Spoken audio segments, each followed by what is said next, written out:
ఒక 3, 4 సినిమాలు చేసి నేను మా అన్నయ్యకి ఒకటే చెప్పదలుచుకున్నాను ఆ రోజున. నేను బద్దకొస్తుంది కాదు. ఖుషి తర్వాత ఇంకో 3, 4 సినిమాలు చేసి 5 సినిమాలు చేసి సినిమాల నుంచి వెళ్ళిపోయి ఏదైనా ఒక ఆశ్రమంలో బతుకుదాం నా కోరిక. అంతకుమించి వేరే కోరిక లేదు నాకు. భగవంతుడు అది తప్ప అన్ని ఇచ్చాడు నాకు. నేను కోరుకుంది ఇవ్వలే. నాకు అలాంటి సమయంలో 2006లో అంటే నేను కంసుడు అష్టమ గర్భంలో కృష్ణుడు పుడతాడు, వాడి వల్ల నీకు ప్రాణగండం ఉంటుంది అని చెప్పి పుట్టిన ప్రతి బిడ్డను చంపేస్తారు. ప్రీఎంప్టివ్ స్ట్రైక్ చేస్తాడు. అట్లాగా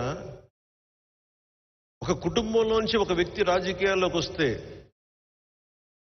మాకు ఇబ్బందులు ఉంటాయి, మాకు పుట్టగతులు ఉండవేమో అన్న ఒక భయంతో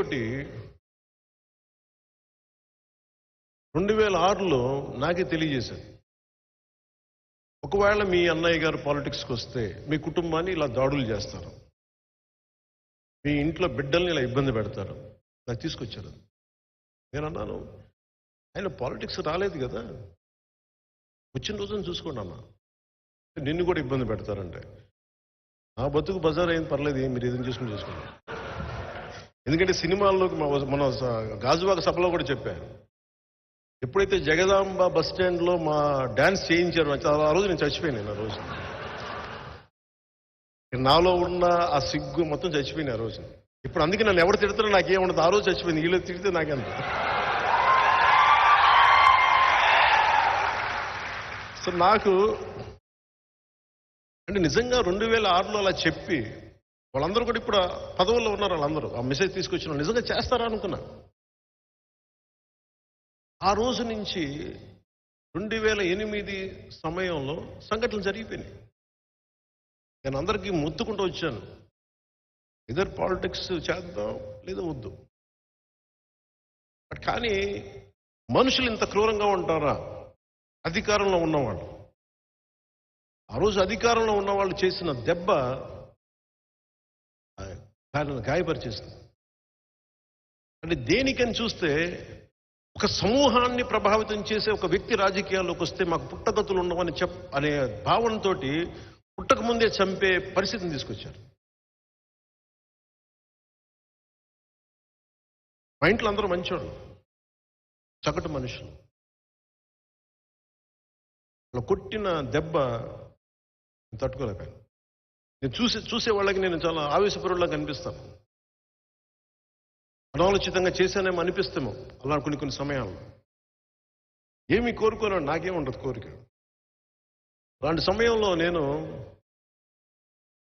నాకున్న ఇష్టమైన రివాల్వర్ని, నా ప్రాణ రక్షణ కోసం కొనుక్కున్న ఒక రివాల్వర్ని కామన్వెల్త్ ప్రొటెక్షన్ ఫోర్స్ అని పెట్టి ఇచ్చేసాను. దేనికి ఇచ్చానంటే ఈ రోజు నుంచి నాకు ప్రాణ రక్షణ అవసరం లేదు, బతికిన ప్రతిరోజు బతికినట్టు అందరు. కానీ వాళ్ళు వ్యక్తుల సమూహం నాకు అనవసరం. ఒక వ్యక్తి, ఒక పార్టీయా, ఒక కుటుంబమా, ఒక వర్గమా నాకు అనవసరం. ఒక సగటు మనిషి మీద కొట్టిన దెబ్బ అది.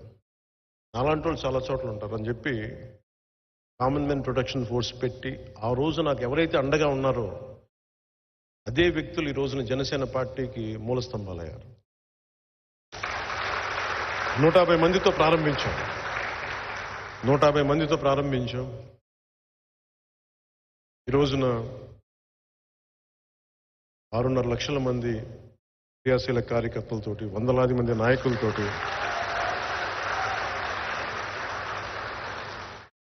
2014 మార్చి ఒక హోటల్లో పెడితే ఒక దశాబ్దం తర్వాత 2014 మన సొంత ఆఫీసులు పెట్టుకున్నాం. ఇలాంటి పరిస్థితుల్లో చాలా నలిగాను నేను. ఒక ఆశయం కోసం వచ్చిన వాడిని ఓడిపోతే నాకు ఎలా అనిపించిందంటే శూన్యం అనిపించింది. నేనేం ఆశించలా. ఎందుకంటే 2010 నేను ఎప్పుడు మీరు గుర్తు తెచ్చుకుంటే మీరు 2014లో 25 సంవత్సరాల ప్రయత్నం ఇదని చెప్పాను. నేను చాలా ఆలోచించే చెప్పాను. ఎందుకంటే 2009లో నేను కామన్ మ్యాన్ ప్రొటెక్షన్ ఫోర్స్ పక్కన పెట్టిన తర్వాత వచ్చిన రాజకీయ ప్రస్థానంలో ఎవరెవరు వచ్చి దూరిపోయారు.